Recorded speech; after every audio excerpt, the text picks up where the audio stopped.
Hey guys, I'm Luke the Analytic, and today I'll be talking about that feeling of emptiness many of us struggle with, why we don't feel happy, and what we can do about it. Using my own research and experience as a human being to back up my claims. This is why you're never satisfied.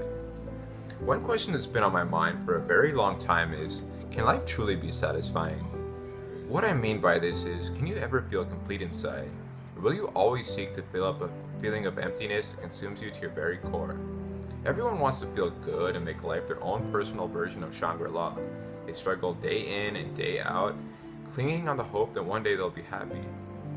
Some people expect to find euphoria through doing drugs, drinking alcohol, coffee, eating sugar, only to want more after they finish that last donut.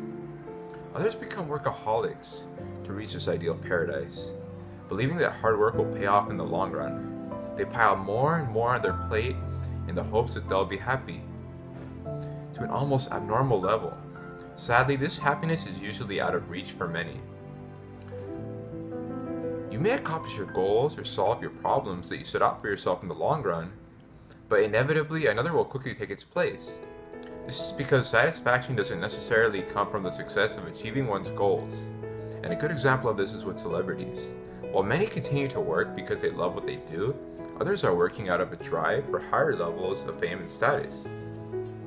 Like all of us, they have this romantic idea that their idyllic paradise is waiting for them at the end of the road covered in fame and stardust. Having a great imagination can be like wielding a double-edged sword. Sure, it makes my life more interesting and your options limitless, but it will also set you up for disappointment in the long run. Maybe that day at Disneyland wasn't what you expected it to be or remembered it as when you were a kid. When you start noticing that real life never meets your imagined expectations, you start to get less excitement for things. Everyone knows the cliche, money can't buy happiness, which most regard as a joke at this point. It's not exactly accurate, since feeling sad and having money is still better than feeling sad and being poor. But what it really means is that material or external things are not solely responsible for your happiness. Sure, having a boat and cruising the Pacific would certainly make you happier than being on the computer all day, but you're likely to just end up wanting a bigger boat and a better cruise. The act of buying in our consumer culture fuels this desire to have more and more, and this desire makes you feel uncomfortable and restless. You end up feeling this urge to have a life that's better or to be somewhere different from where you are. Thus, the expression, "the grass is always greener on the other side," comes into play. It should come as no surprise that we're an escapist culture then, trying to escape from the pains of emptiness and greed that pervade every molecule of our essence. The more you shop, the more you want, and in the end you're just a hamster in a cage, running on an endless wheel. In reality, you don't always even want the thing you're buying, but the relief of not wanting to have it anymore. You unknowingly suffer from a repetitive compulsion to relieve the anxiety that comes with wanting something.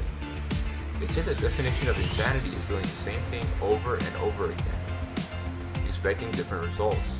And when you're seeking out happiness through external means, you'll just be less disappointed. Which I hate saying because I'm guilty of this and detest cliches. It may seem ironic to note that suicide rates tend to be lower during times of war and in physically difficult ways of living, whereas rates increase in a lot more prosperous communities. But this should come as no surprise. One reason we're suffering in a country where most are relatively rich compared to the rest of the world from centuries past is that we have so much to be indecisive about and mixed messages about what our purpose or identity should be. Western society teaches us we should want more instead of letting us value what we already have, whether you consciously realize it or not. Owning more than one car or credit card is more stressful than just having one. Simplicity should be the key to both happiness and productivity, since having a simple structure planned out in the day or week can help you stay focused on specific goals or passions. Monks and nuns, for instance, who are known for their happiness levels, do things like shave their head to make life simpler. You don't need to worry about what to watch when you take out the TV completely. But in order to find a deeper, innate reasons why humans are just so unhappy, we need to discuss the doctor of sex fetishes himself, Sigmund Freud. In his essay, Beyond the Pleasure Principle, Freud uses the term thanatos, derived from the Greek god of death, to describe a death drive, which he claims we all have inside us. Like the yin to its yang, it is balanced by a sex or life drive. The Marvel character Thanos was inspired by this god of death, and in Infinity War, he tries to bring balance to the universe by killing off half of life. The self-destructive behavior we exhibit as humans is a representation of this death drive. In a weird, twisted way, death is a perfect state we're all biologically and subconsciously striving towards, since our life is full of imperfections we can't control. When life gives us anything but lemons, we still unconsciously look for them anyway, and cannot accept things going great. We indulge in vices such as drinking, eating junk food, and smoking to not only please ourselves, but to keep ourselves closer to wanting death. While you should take Freud's ideas with a heavy grain of salt, I do feel that he has something with this idea of the death drive.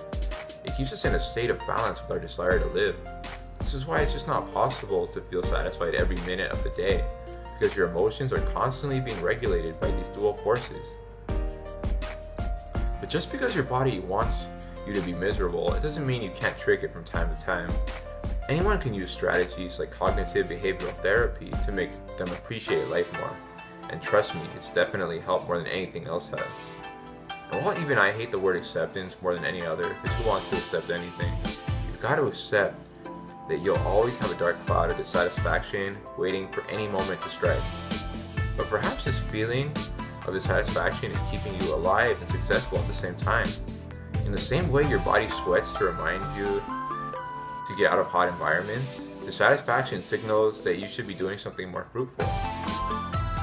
And while gratification is fleeting, our satisfaction doesn't have to be. Buddhism focuses on the idea that desire causes suffering, and that happiness is based on learning what you want and not wanting what you don't have.